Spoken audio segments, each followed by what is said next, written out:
Come in, please.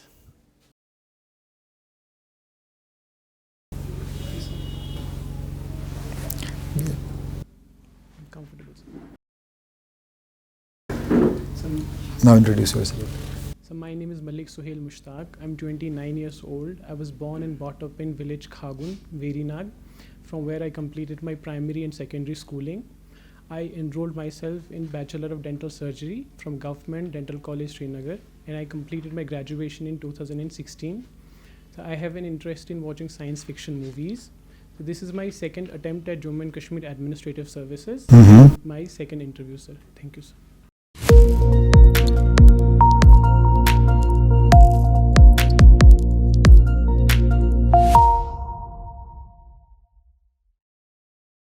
This is your second interview. First interview? So 2018.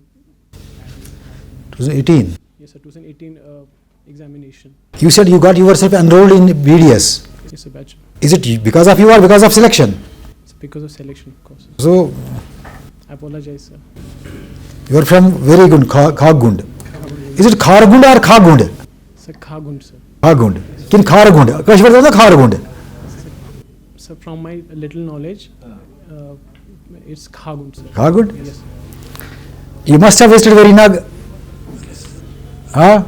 What is written in that board near the Verinag spring? Sir, it is written in Persian language. And Rather written, it is inscribed. inscribed, sir. Sorry, sir. Sir, it mentions about Jahangir, and it says that this garden was built by Jahangir in 1620, sir. And what about that deities, some Hindu deities around? Sir, it is not, I am not sure, sir, whether it is inscribed on it. It is not inscribed, no. Yes, sir, there. That was subsequently placed over there. Is that settled there or it has been removed? Sir, I apologize, sir. May not be aware of it, sir. Okay, can you give me the names of prominent personalities, not necessarily living, from Duru Shahabad? Sir, we have many famous personalities in Duru Shahabad.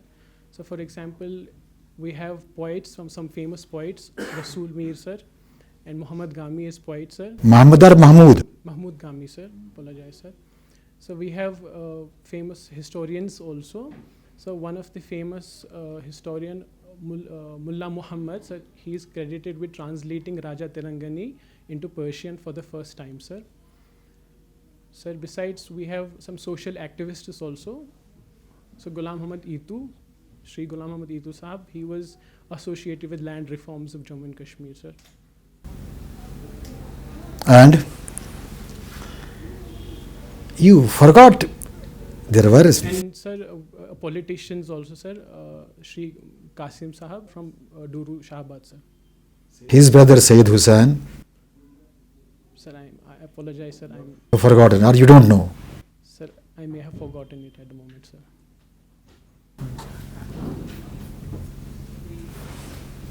You have done BDS. Why not this career in dentistry? Sir, BDS is a beautiful profession and you get to serve public interest, sir. Sir, my interest in civil services was a conscious decision. Sir, we had in dentistry, we have field visits. Sir, in one of my field visits, I saw bad oral health parameters of students from a certain village. So it made me curious and I started preparing civil services primarily because of this reason only, sir. Sir, as civil servant, I get a broader perspective and a position where I can help people broadly, sir. And dentistry gives me little scope in this matter, sir, which is why, sir, I chose to involve myself in civil services. You have appeared in 2018 also for combined services. What was the cutoff then for selections? Sir, it was 1043 marks, sir. How many you had? Sir, I had 1021, sir. Between Muhammad Ghami and Rasool Mir, Yes, sir. whom you like, whom you rate the best, or you get fascinated? Mahmood Ghani or Rusul Mir? Sir, I apologize. I have not extensively read either of them, but sir, I like both of them for their. It can't be both are at par. Sir, since I have not been exclusively attached to either of them, I cannot, sir, decide which Okay, one. okay. What for Rusul Mir is known? Sir, Which kind of poetry? it's a folk poetry, if I'm right, sir. I may be wrong, sir. I apologize. But from my limited knowledge, I have heard that he involved himself into sir, folk tradition, folk poetry, sir.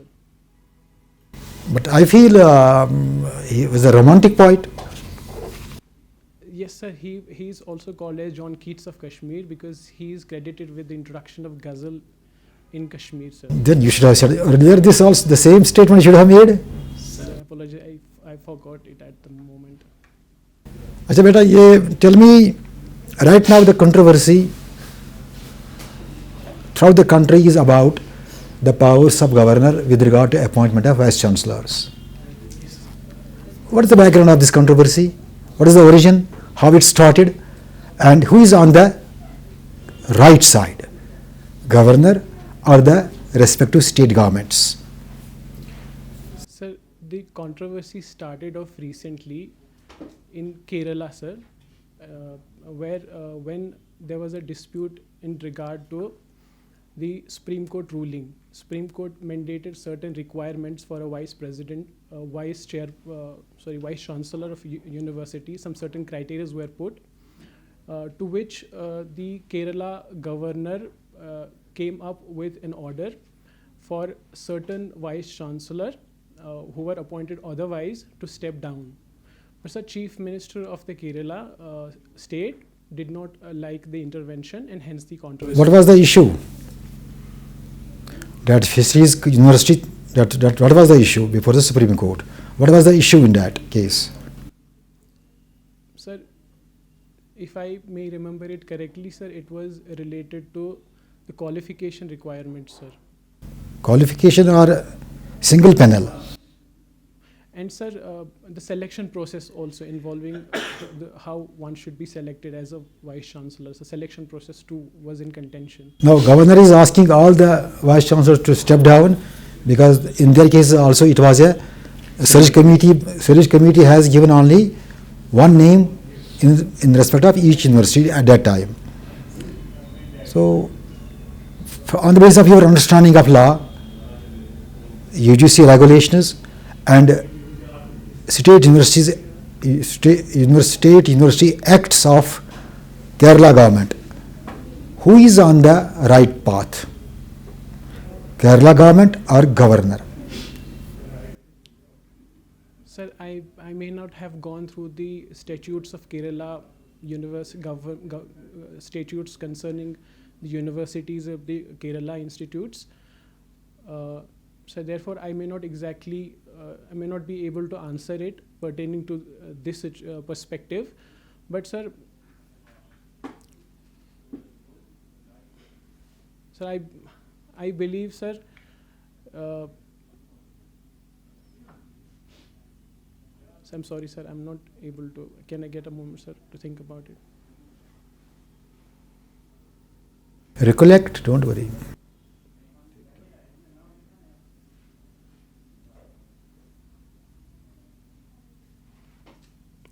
I'm sorry, sir, I'm not able Yeah, to. I will let you know. This higher education is in the state list. So state has authority to make law about universities, about colleges. This UGC is creation of UGC Act made by Parliament. So Parliament, UGC has, central government has total control over central universities because they are result of Central Act. So for central universities it is Government of India, for state universities it is state universities because they are results of the state law. UGC regulations are not under the law. The UGC regulations have not been made by the parliament. They have been made by the executive, either by UGC or by the Ministry of Education, Government of India. Law says that state law will abate to the extent of inconsistency with the central law, meaning thereby whatever is mentioned about the appointment of vice chancellors under the central law, under the central law shall apply, notwithstanding the provisions contrary to it under the state law. But in this case, it is not under central law that the vice chancellor should be this and this person, this should be the panel, this should be the. It is not covered. Appointment of vice chancellors is not covered under the Central Act. That is covered under UGC regulations. Regulations are not framed by the parliament. So, state law will abate to the extent of inconsistency, provided the law initially made by the center has been made by parliament. Here the law has not been made by parliament, is the regulation made by the UGC or by the government of India. Therefore, it is not law. It will not supersede state law. There are two views. Since this is not law, this is regulation not made by the parliament, therefore state law will prevail. That is the case of state governments. Not central government directly, but indirectly, their contention is that UGC regulations shall prevail because UGC is entrusted with the powers to administer higher education in the country. That is the issue. So, Sohail, Yes, sir. you have taken sociology as one of your subjects. Yes, sir. You have studied sociology. Yes, sir. Can you tell me what is social responsibility theory? I apologize, sir. I have not read it. Okay. So there is this social media is now coming, in big domain. There is a talk of citizen journalist, and there is regulations and not regulating the social media. Twitter is not here; it's being run by Elon Musk. Okay, WhatsApp is also not here. Facebook is not here; it's owned by some multinational companies, Zuckerberg and all. The Government of India has already issued some regulations regarding social media regulations, and now they are trying to come with an act. Yes, sir. Do you have any understanding of these regulations that have been issued about social media by Government of India? Yes, sir. What's it? Sir, the whole Information Technology Act comes under IT Act of 2000. Sir, however, the government has recently come up with newer acts, Information Technology, Digital Code Ethics, sir, of 2021. And they have come up with certain overarching regulations, sir, not involving not only social media, but over-the-counter platforms also, sir. Mm-hmm. So, for example, in relation to the social media, they have come up with the idea of grievance redressal. So, in it, there has to have 3 different stages of grievance redressal. One, at the stage of platform itself, those who have platforms, they will have to keep a grievance redressal officer. Not just this, but they have to keep compliance officer as well as nodal officer too, who would deal with the government also. Sir, the second grievance step is at self-regulation, where many such companies would create their own regulatory framework. And after that, the third one would lie at the governmental level, specifically under Ministry of Information and Broadcasting. Sir, this is in relation to the social media. Sir, one more thing, that if a person has certain grievances, including if there is some content which is objectionable, the government has put down regulations on it as well, and certain amount of time has been given to the platforms to take the material out, objectionable material out of the media platforms, including the pornography, for example. So similarly, the code has been given for OTT platforms also.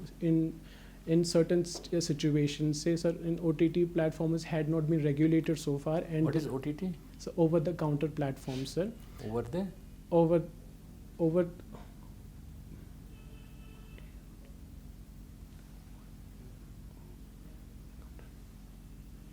OTT. हाँ sir OTT sir. I'm counter sorry. कहाँ से आ गया? Over the top, sir. I Over- apologize, sir. over Over the the top platforms. Sir, regulations have been set for them as well, since there were no regulations and there were reports and complaints of different materials. There were no censorship, which is why government came up with certain regulations. If there were any objectionable material, it will be taken. What do out. you believe? Do you think we should have social media regulations? One, you believe that whether there should or not. And do you think in today's time, when they say that the globe has become flat, is it possible to regulate the social media? Sir, to answer the first question, it is very essential to have a balance. Balance in everything is a prerequisite to a successful and ethical basis. So in case of over the social media, if there were no regulations, we see different issues as we have seen, sir. So containing the pornography, for example, children are being abused on the name of social media. Therefore, certain degree of regulation is important, sir.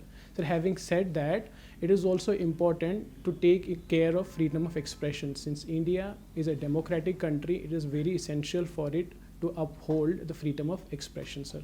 Okay. So what are the 4 pillars of democracy? Sir, we have a parliament, we have judiciary, we have executive, and we have social media as 4 pillars, sir. Social media or media? Sir, I apologize, sir, media. Media. Yes, sir. Okay. So if the media is regulated, will it be able to effectively do its job as an independent body? Sir, like I said, I would want to reiterate one more time. Over-regulation and under-regulation both can be an issue. There has to have a balance in between, sir. Okay. So let's come out of it. Have you heard about NEP 2020? So, yes, sir. What is it? National Education Policy 2020, sir. Okay. Can you give me the salient features of this policy? So, National Education Policy is a newer policy which has been put in place, replacing a 1986 policy of education. So, the focus of this policy is we have taken into consideration the children. For example, one of its it has given its recommendations for primary, secondary schooling as well as higher education. For example, sir, in primary and secondary schooling, the idea is to increase a gross enrollment ratio to, sir, I may not remember the exact figures, but the idea behind is to increase the gross enrollment ratio. Similarly, for higher studies also. So second thing is foundational literacy. We have seen in India, we have the problem of foundational literacy numeracy. So the basic premise behind the primary and secondary level education in this policy is to increase this national literacy numeracy. So third thing is we have redefined the curriculum altogether. So we'll have a different curriculum involve 5 + 3 + 3. So in which we will have 5 years of pre-education, elementary education, post which it will be 3 years up to 12, and then we'll go to higher education. So we have redefined the role of, in case of higher education, the role of universities also. We'll be classifying universities based on research, based on exclusive teaching, based on teaching as well as research, sir. Similarly, sir, in higher education, we have come with affiliation idea. The idea is that we'll try to, over a course of time, deregulate the secondary, the colleges from the universities, so that they can themselves come up to become deemed universities at some point, sir. Okay. What is this concept of multidisciplinary education? I think NEP 2020 also stress on the multidisciplinary education. What does it mean? Sir, I may not exactly, but sir, am I allowed to take an educated guess sir, on this? Yeah, please. So multidisciplinary education would mean not including not only the defined parameters of education that we have, it involves a vocational part also. It includes imparting students with skill also, so that in this world they can have a multidimensionality with respect to their education. Not just the academic background, but some vocational exercise, some skills also, sir. So what are the apprehensions people have about this new policy that has come in? what are the bottlenecks that it cannot be implemented immediately, if any? Sir, from my limited knowledge, what I believe is the idea of digitization. It may take some time because a lot of it is based on digital education also. Sir, to get India to the level anticipated in the education policy may take some time. Sir, second thing, they have come up with the idea of putting the grades on internet, where not just one university, a student can take courses from different universities and he can get his grades published online also. Though the right initiative as one can understand, but it may be problematic because different universities. Do you think we have enough resources, infrastructure, human resource available to have this multidisciplinary approach in every institution? Sir, I believe we do not have exact human resources so far, but sir, over a course of time, we have a possibility to come up at par with the education policy. But as I said, sir, it may take some time, but it is okay, sir. We can still adapt to it. We have enough time, and it is a nice initiative on this scale. This policy was also criticized by some national media, some people who said that it is just a simply copy-paste of the Western education systems. What was this controversy about copying the whole report from some certain universities? Do you have any idea about that controversy? Sir, I apologize, sir. I may not know. Okay. Right. Alright, Suhail. I can see your email says my world of Suhail. So what would a world of Suhail look like? Sir, the world of Suhail would be mostly based on morality, based on an idealistic idea where you tend to think of equality in the world, where you believe in hard work, where You yourself are mentioning it's an idealistic concept. So do you live in ideals, or do you have some pragmatic approach to life as well? No, sir. Having the ideals, with what I meant with having ideals in life is having a certain reference point in my life. And trying to take them and imbibe in my life and be a part of it, sir. For example, sir, dedication in my life. You want to have your world be an idealistic situation or some utopian world, or something that is practical as well? Sir, a world which is practical but based on some certain ideals, sir. Okay. You have a background in dental sciences. Can you shed some light on how safe are the dental x-rays? Sir, dental x-rays are safe in general, so they are pretty safe. Okay. Because the amount of exposure that we give in a single dental x-ray is far less than the amount required to cause any particular problem, sir. We have different protocols based on it, whether it is a simple dental x-ray or whether it is an OPG x-rays, and besides we take requisite precautions also. We make sure how many exposures are to be given in a year. All of this make sure that the dental exposures we give paid to. So how can you determine whether a patient needs a dental x-ray or not? Sir, it depends on the patient's symptoms, sir. If, for example, a patient comes to me with immense pain, the first protocol is to do the clinical observation. You see whether he has some clinically evident malformation, say caries, for example, or not. But if the patient still has pain and you could not find that there is a particular case involved, then you go for a dental x-ray. So we exhaust all the options first, then later on we chose the dental x-ray for the patient. What are the different types of fillings that we use? Sir, we have many different fillings, restorations that we use in dentistry depending on the patient preference and the requirements, sir. So for example, we have mercury fillings, amalgam fillings we call them, sir. So we have GIC, glass ionomers, cement ionomer fillings. So we have silicates fillings, we have composite fillings, to name a few, sir. Are you aware of the galvanic shock? Yes, sir. What is that? So galvanic shock is an electrochemical process in which, if for example, if I have a patient and I put amalgam fillings on either sides of the teeth, on opposing sides, one in the 6 and upper 6, and if the patient bites on it, he may feel electrochemical shock because of the mercury. So it's a galvanic shock, as we call it. All right. What are your views about euthanasia?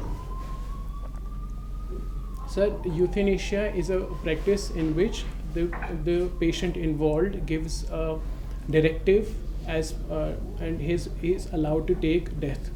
Sir, euthanasia are of two types, hence the morality based on it. One is active euthanasia and one is passive euthanasia. Sir, in India we have legalized passive euthanasia, and only in certain situations only. So when, for example, in case if the patient has a vegetative state, vegetative mind, and there is no possibility of him getting cured, sir, Supreme Court has mandated to allow passive euthanasia in Vishakha case. Okay. So therefore, I believe, sir, as far as euthanasia is concerned, if you see that a patient has no chances of living, for example, in a vegetative state he is, and you know through your medical knowledge, through your medical expertise, that there is no way a patient can survive, then passive euthanasia is not a wrong choice, sir, as far as morality is concerned. Active euthanasia is not allowed. Sir, active euthanasia is allowed in certain countries, but as far as I know from a limited knowledge, it is not allowed in India, sir. Okay. What is a living will regarding the passive euthanasia circumstance? So living will basically means that the patient gives the consent beforehand. Say, if I fall into a certain state, like for example, as I say, vegetative state, I should be given a choice to die.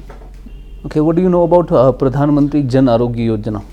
So Pradhan Mantri Jan Arogya Yojana, alternatively called as Ayushman Bharat, is a health scheme under which we give, it's a free insurance scheme basically, sir.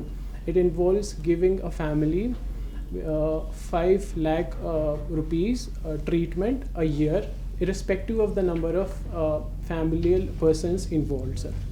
Okay. Your optional is sociology, as far as I can look at you, Def. You would have studied Srinivasan. He had this concept of structural functionalism. Yes, sir. So shed some light on it. Sir, in sociology, this structural functionalism is a concept in which what we tend to do as a sociologist is to understand the social structures. For example, family, for example, marriage relationships, for example, institutes like schools. Once we analyze the institutes, we analyze the patterns of relationships between the institutes also. So once we realize the patterns of institutes, we come up to certain conclusions, sir. So this is in contrast to the Indological studies, in which a sociologist tends to choose the subjective analysis to come up with certain conclusions.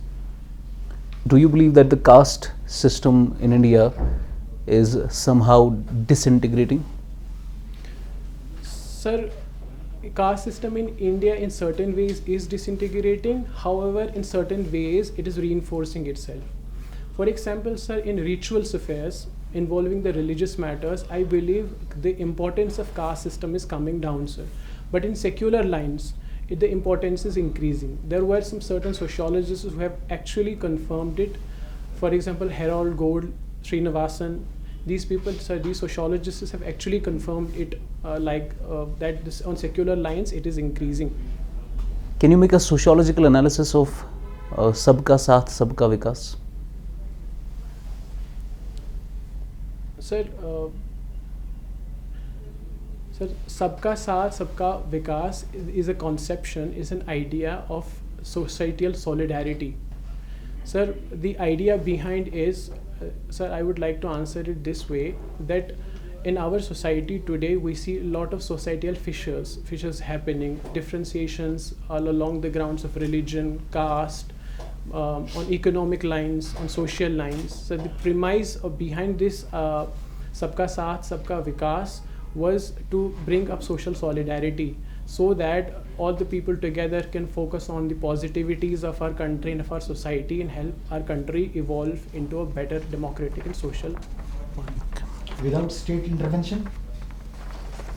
So state intervention, sir, state Is it possible without state intervention? Sir, states have a role. States give you the guiding help. So they are like helping hand to the society. They tend to help society, give the direction to them in which direction a society should lead through laws, through statutes, or through different notifications. But at the end of the day, it is the society, it's people only. So when we say Sabka Vikas, people who have been discriminated against, Yes. or who are facing distortions, disparities. Without state intervention, those disparities cannot be rectified. Yes. So state intervention is must. Yes. Now question is, has state intervened positively? Yes, sir. To answer the question, yes, sir. State has intervened from various times. It has intervened positively. One of the classical examples that I can remember of is reservations, for example, sir.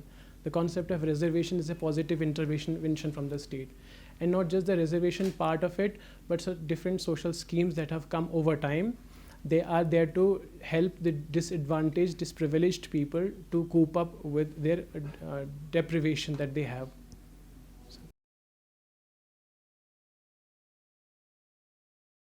Your interest, your hobby is watching science fiction movies. And can you name 3 of the highest grossing science fiction movies of Hollywood?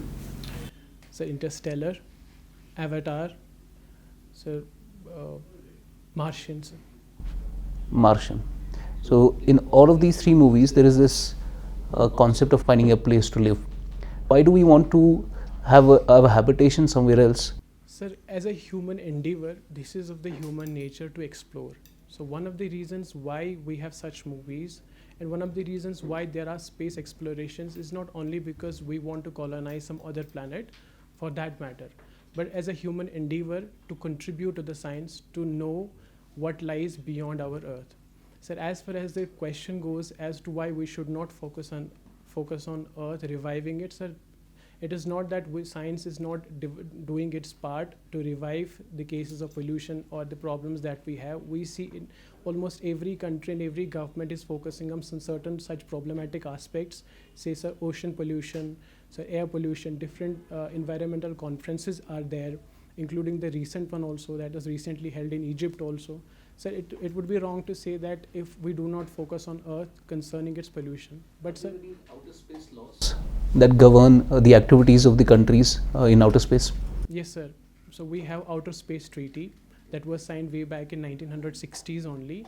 So we have Moon Treaty 1970s only. Sir, Is Moon Treaty ratified by India? sir, I apologize, sir. I am not aware of it.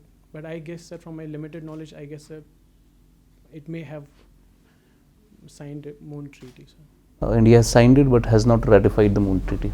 Okay, from where does the outer space start? Sir, there is a concept in science, Kármán line. So Kármán, from beyond that, it is outer space, sir. At what altitude is the Kármán line? Sir, I'm sorry, I may not know the exact. 100 kilometers. How good are you in mathematics, basic mathematical logic?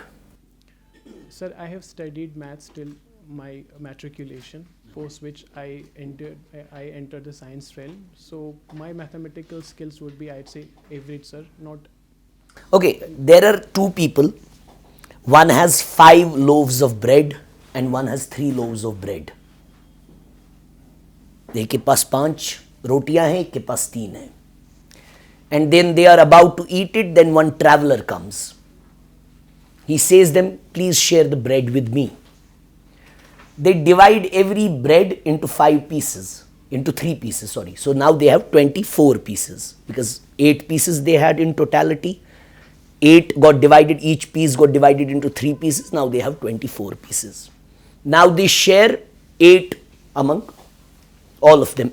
Equally they share. So that's 24 pieces. Now this traveler at the end gives them 8 rupees. He gives them 8 rupees because he had 8 pieces. He tells them 1 rupee for every piece. You take this 8. According to mathematical ratio, how will this be distributed in terms of equity, fairness, justice? How will this be distributed? This 8 among those 2. Sir, I am not able to recall the initials, whether it was One, there are 2 people, A and B. 3 and 5. A had 5 pieces of bread Okay, sir. and B had 3 pieces of bread. In totality, there were 8. 8 got divided into 24 because every piece was broken into 3 pieces. Then all of them had 8, 8 and 8. According to mathematical, basic mathematical logic, the C person, he gave them 8 rupees for those 8 pieces.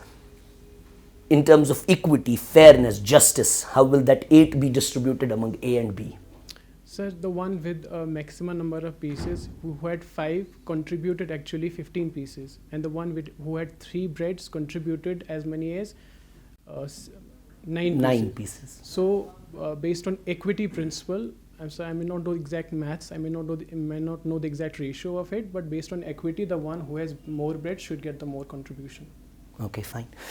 So, what has been the scenario in Kashmir after the abrogation of the Article 370? Have the conditions improved or they have deteriorated? How will you critically evaluate the conditions post abrogation of the Article 370? Sir, post the abrogation of Article of 370, immediate reactions were different. Immediate reactions were difficult because different restrictions were put. However, I would say it was based for the public peace only. So initially, I would say, sir, the conditions were not good because... has it borne the fruits, what it promised, why it was repealed? Has it actually been achieved? Has that objective been achieved? Sir, to answer this question, I would say, sir, different investments have been approved. Some memorandum of understandings have been signed so far. Sir, like for example, the new industrial policy is in vogue, the recent one that has been signed. And different initiatives have already been taken, some different laws regarding land reforms also. But sir, we may probably will have to... in terms of peace and stability in this part of the globe, what contribution has it played? Sir, statistically speaking, sir, as of now, the violence has come down because we do not see many of the violent acts nowadays. But maybe post the abrogation, there was a bit of transient violence concerning the Article 370 was as an emotional part of the Kashmiri and Jammu Kashmir people. But as of now, the violence has come down, sir. Do you believe then it's high time to repeal AFSPA, Armed Forces Special Powers Act? Do you believe then it's the high time to revoke that or scrap that from this part of the globe? Sir, I would reiterate it by saying in one of the Supreme Court rulings, Supreme Court says that the misuse of any law is not a justification for the removal of it. So AFSPA Act no doubt has been misused, not just in Jammu and Kashmir, but it has been misused in Northeast also. But the best idea would be to reform the laws. Reform it in terms of creating more security, creating more avenues in which the erring public security officials will be held liable for their misuse. So that is what I can think of right now, sir. Okay, you talked about, when Tahlil Sahab said you about your email ID, you talked about the morality. You talked about the moral. Where did this morality emerge in a person? What is the yardstick for it? Sir, morality, the concept of morality has been defined differently by different people, sir. The idea that one of the psychologists, I do not remember the name, sir, apologize, sir, but he called it as a categorical imperative, an understanding that comes from human consciousness itself. So this is one class of idea which says that the morality has its origin from human beings within.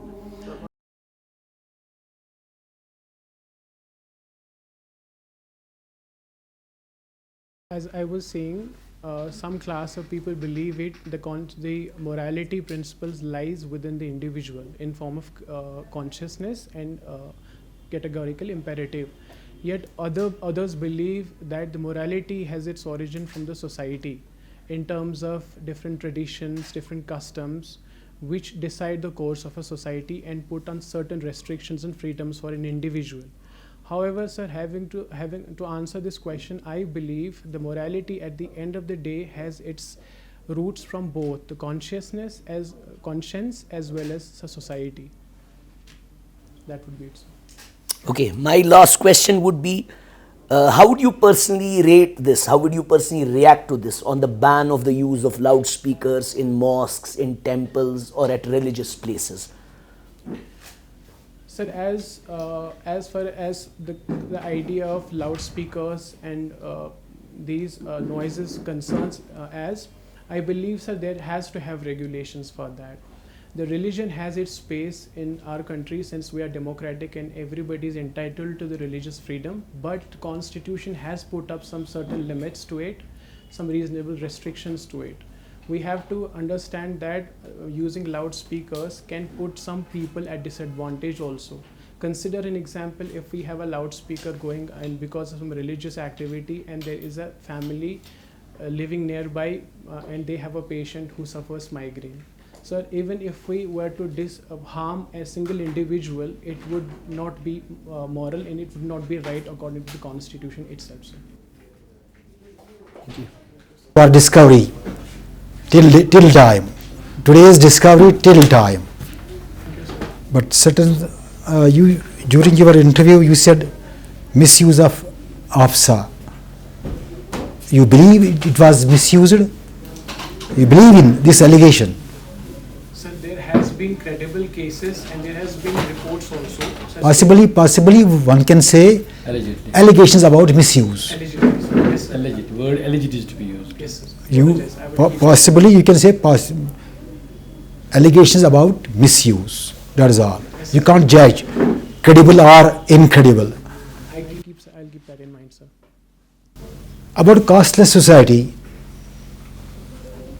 you said it is disintegrating caste system.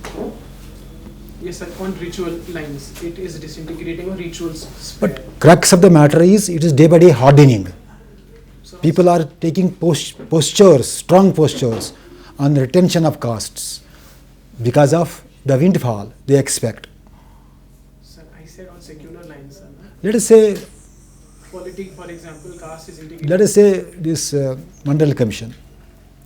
What is the essence of that commission? Based on what? Castes. Social community, yes, sir. And the castes, they have identified 27% reservation on what basis? Social and educationally backward, sir. Certain castes have been found to be educationally, economically backward, whether they are actually or not, but it is caste based. In our case, it was RBA, area based. I should say scientifically, ours was the best. Whosoever is living in that area, if that area is suffering from this disparities, disadvantages, its impact is all on, regardless of the castes. In rest of the country, it is now caste based. So people who have now vested interest in this caste system, they will perpetuate it. Why should they encourage its disintegration or its turning society into casteless society?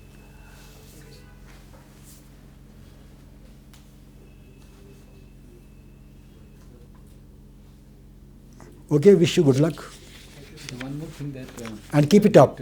Don't be complacent. Work hard. Know your surroundings, geography, history, Jahlyum, depth of this Verinag spring, depth, plus rivers which meet Verinag Nala till Khanabal. All along, on both sides, right from Verinag up to Khanabal, which includes leather. And down below even Sangam, Veshav and river. You should. Rambyar also. So did you work on those lines which we talked yesterday? I believe there is a lot of naturality that comes today. So we wish you all the best. So hope to see you in the list.